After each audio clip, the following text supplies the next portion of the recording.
নমস্কার বন্ধুরা, পুষ্পাঞ্জলি রান্নাঘরে সবাইকে স্বাগত।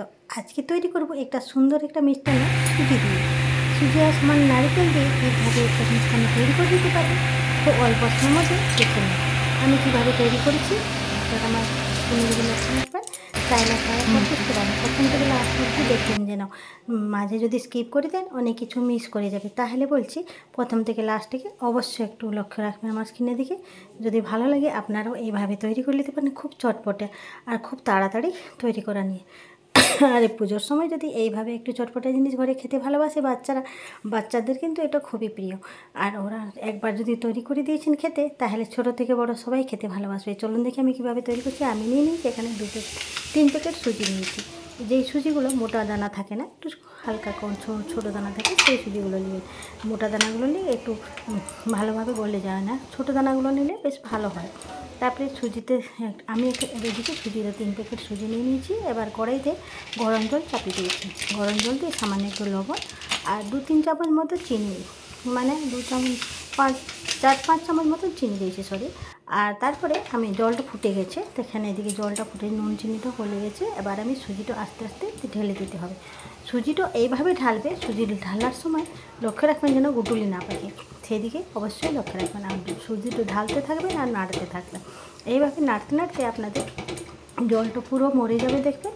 আর নাড়তে আর যখন দেখবেন জলটা পুরো মাখা হয়ে গেছে তখন আর সুজি দিবেন না। এইভাবে দিয়ে এটাকে কিছু সময় নেড়ে ছেড়ে তারপরে দেখবেন জলটা আস্তে আস্তে শো করে নেবে। শো করে নেবার পর দেখবেন যখন এটা একটা লাড় পাকা মতন হয়ে যাচ্ছে, গুটলি পাকা মতন হয়ে গেছে, তখন দেখবেন এটা গ্যাসের ফ্লেমটা অফ করে দেন। আমার কিন্তু এটা হয়ে গেছে দেখেন। আবার সুজিটা দিয়ে দিলে আমি গ্যাসের ফ্লেমটা অফ করে দিলাম। এবার আমি এটাকে আলাদা একটা পাত্রতে ঢেলে রেখে দেবো। কিছু সময় নেড়ে চলে আলাদা একটা পাত্রতে ঢেলে রেখে নেবো।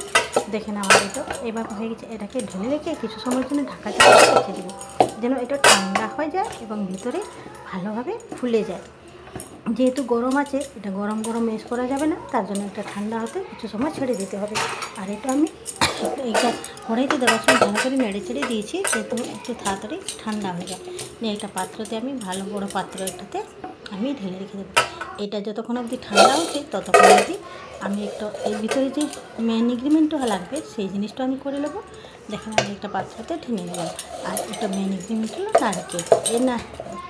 নারকেল সাথে এই সামঞ্জস্যটা খুবই ভালোভাবে মেশ করে থাকে। দেখুন এবার আমি একটা নারকেল ফাটিয়ে দেবো। এটাকে আমি ঢেলে নিলাম। দেখেন এইভাবে আমার খুবই গরম আছে, নিয়ে এটাকে আমি কড়াই থেকে ঢেলে দিই। কড়াইটাকে ধুয়ে আমি এই কড়াইতেই আমি তৈরি করব বড়াটা। তখন আমি দেখছি এই গুজিয়াটা তৈরি করবো। তাতে একটা নারকেল দিয়েছি, তাকে কুড়ে দিয়েছি। কুড়াটা আবার কি দেখুন সবাই খুবই সহজ কুড়া পদ্ধতি। আপনারা চাইলে মিক্সার গ্রাইন্ডারের সাহায্যে করে নিতে পারেন, কিন্তু যদি কুড়ার সাহায্যে করেন তাহলে দেখবেন খুবই ভালো হয় আর সাদা ফটফট হয়। মিক্সার গ্রাইন্ডারের সাহায্যে করে উপরে নারকেলের সাদা কালো অংশটা যদি থেকে যায় তাহলে নারকেলটা কালো কালো লাগে। আর যদি তুমি কুড়ার সাহায্যে করে তাহলে দেখবেন খুব ভালোভাবে নারকেলটা কুড়া হয়। আমি নারকেলটা বেশি করে শুকনো কড়াইতে আমি নারকেলটাকে ঢেলে দিলাম। একটু ভালোভাবে নেড়ে চেড়ে দিতে হবে। এটা কাঁচা ভাগটা যেন চলে যায়, তাহলে দেখবেন এই গুজিয়াটা অনেক দিন লাস্টিং করে আর গন্ধ ছাড়ে না। আর গুজিয়াটা মানে একবার করলে আর আপনি ফ্রিজে না রেখেও আপনারা যদি হটপটে ভরে রাখেন তাহলে 8-10 দিন এমনি থেকে যাবে। দেখেন আমি নারকেলটা ভালোভাবে ভাজতে এখানে 2 কাপ মতন চিনি দিয়ে দিয়েছি। দেখেন এই হাতাটাতে 2 হাতার মতন চিনি দিয়ে দিলাম। আপনারা চাইলে আপনার মিষ্টান্ন যেমন পছন্দ করেন সেই অনুসারে আপনারা চিনিটা, আপনার নারকেলের কোয়ান্টিটিও দেখতে হবে। যদি বড় নারকেল হয়ে থাকে তাহলে বেশি চিনি দিতে হবে, আর যদি ছোটো নারকেল হয়ে থাকে তাহলে সেই অনুসারে আপনাদেরকে কোয়ান্টিটি অনুসারে সেই অনুসারে আপনাদেরকে চিনিটাও অ্যাড করতে হবে। চিনিটা দিয়ে আমি এটাকে সবসময় অনবরত নাড়তে থাকতে হবে। নাড়তে দেখবেন এটা ভালোভাবে ভাজা হয়ে গেছে। এবার কালারটাও চেঞ্জ হতে লাগবে। যেহেতু চিনি দিয়ে দিয়েছেন তাহলে এখানে কালারটা আস্তে আস্তে চেঞ্জ হতে লাগবে। একটা সুন্দর একটা নারকেলের লাড়ুর মতন নারকেলের গন্ধ চলে আসছে। এখানে আপনারা একটু পেঁয়াজ আর লবঙ্গ একটু করে দিয়ে দিতে পারেন। আমি এবার লবঙ্গ দিই। এবার দেখেন আমি এটা ওতে ছেড়ে দিচ্ছি। এদিকে আমি এটাকে ভালো যে ঠান্ডা করতে দিয়েছিলাম সেটাকে ভালোভাবে মেশ করে নিতে হবে। ভালোভাবে হাতের সাহায্যে আস্তে আস্তে করে দিচ্ছি। এবার আমার দেখেন নারকেলটা আমার সম্পূর্ণভাবে হয়ে গেছে কড়াইতে, দেখুন এই কালারটাও চেঞ্জ হয়ে গেছে, যে সাদা অংশটা পুরো লাস্টে ভাবে দেখুন লালচে ভাব চলে এসেছে। এবার কিন্তু আমার নারকেলটা হয়ে গেছে। এবার গ্যাসের ফ্লেমটা অফ করে দিলাম। এবার সুজিটাও ভালো করে মেশ করে নিয়েছি। দেখুন আমার সুজিটা মেশ করা হয়ে গেছে। ঢাকা চাপা দিয়ে আবার রেখে দিলাম। আর একটা পাতাতে আমি থালার উপরে একটা পাতা দিয়ে আমি নারকেলের জন্য থালা পাতাতে দিলে কী হয় কি নারকেলটা ছিটে থাকে না, আর যদি থালাতে ডাইরেক্ট ঢেলে দেবে নারকেলটা থালাতে ছিটে যায়। যেহেতু চিনি দেওয়া হয়েছে তার জন্য আমি নারকেলটা এখানে ঢেলে দিলাম। নিয়ে এবার কড়াইটা রেখে জল ড্রেনিং করে রেখে দিলাম। নারকেলটা দেখুন আমার কী সুন্দর কালার ছেড়ে গেছে, কালারটা কী সুন্দর ভালো লাগছে বলতে পারেন। এবার আমি করে এইটা হলো এই জিনিসটা যেন অবশ্যই ভালোভাবে করবেন। সুজিটা ভালোভাবে এমন করে ম্যাশ করবেন যেন এই যে ছোটো ছোটো বড়গুলো বানাবেন না, ছোটো মতো যে ছোটো ছোটো বলগুলো বানাবেন, বলগুলোকে যেন ফুটে না যায়। তারপর বাটির মতন আটা করে তার মধ্যে নারকেলটাকে 1 চামচ করে অ্যাড করে দিলাম। নারকেল ফুটটাকে দিয়ে চটকে ভালোভাবে থেকে ভালোভাবে থেকে একটা সুন্দর সুন্দর কোয়ালিটি তৈরি করে দেবেন। এটা নিজের হাতের সাথে আপনারা করতে পারবেন, খুবই ভালো। থেকে নিজের ইচ্ছা অনুসারে ডিজাইনগুলো আপনারা দেবেন। আমি এই ডিজাইনটা দিচ্ছি, আপনারা চাইলে আমাদের এই ভালোভাবে দিলে এটা মোটা হবে না। আমি নারকেল ফুল দিয়ে যদি বেরিয়ে যায় তার ফুলগুলো যদি ভিতর থেকে বেরিয়ে যায় তাহলে তেলটাও কালো হয়ে যাবে আর ভালোটাও ফাটা বাটা হয়ে যাবে। তার জন্য সবসময় চেষ্টা করবেন নারকেল দিয়ে ভালো করে এটাকে বন্ধ করতে হবে। আর এটাকে ভালো করে মুড়ে দুটো মুড়ে দিতে হবে, তবে দেখুন একদম পুড়ে যাবে না। আমি যেভাবে করছি দেখুন। আর এইখানে একটা মেন জিনিস হলো সুজিটাকে ভালোভাবে মেশ করবে, যেন বাটি বানানোর সময় একটা ভেঙে মানে ফেটে না।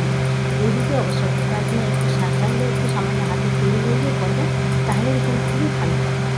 আমি এখানে মিঠাই তেল দিয়ে আমার তেল দিয়েছি, আপনারা সেগুলো করতে পারেন আপনাদের অনুসার তাই করতে পারেন, যেটা থেকে পছন্দ করেন সেটা আমি দিয়ে করে দিলাম। এবার করে আমি সবটা এগুলো থেকে করে নেব। এই গোড়া করে নেন।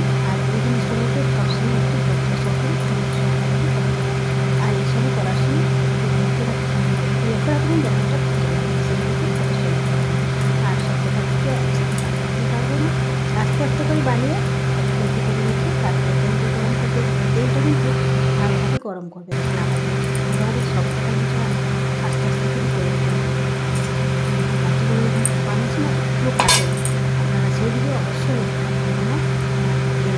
সুজিটা যেন ভালোভাবে মাখানোটা যেন ভালো হয় আর যদি একটু নরম হয়ে যায়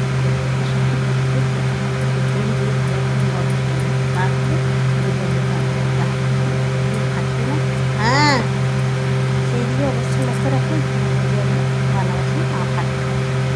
অবশ্যই সময় দিতে হবে। দেখুন আমি সবটা আগে বানিয়ে নিয়েছি, সবটা আমি অল্প বানিয়ে আমি আবার তেলটা গরম করি। কড়াইতে আমি তেল দিয়ে দিয়েছি, করে তো ধোঁয়া বেরিয়ে গেছে।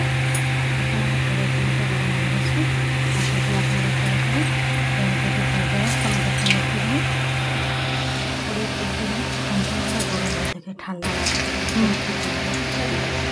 আর সবসময় চেষ্টা করবেন গ্যাসের ফ্লেমটা হাই ফ্লেমে চলতে রাখবেন, কারণ আমাদের খেতে লাগার দরকার তার জন্য সবসময় মিডিয়াম করে তখন হাই ফ্লেমে রাখতে তারপরে আস্তে আস্তে ভেজে করবে।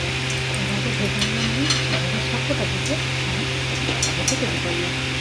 আর ভিতরে এইগুলো এখানে যখন ভাজবেন দেখবেন সবগুলোভাবে একটু শক্ত শক্ত থাকে, তারপরে কিছু সময় রাখার পর দেখবেন আমি সব কটা গুছিয়ে নিলাম। কেমন লাগলো আমার রেসিপিটা অবশ্যই জানাবেন। যদি ভালো লাগে আপনারাও ট্রাই করবেন, লাইক কমেন্ট শেয়ার করবেন। যদি ভালো লেগে থাকে নিজের লেটে বুঝে রেখে নেবেন, যেন সময় পেলে আপনারা দেখে করে নিতে পারবেন। ধন্যবাদ। আজকের মতন এখানে, পরবর্তী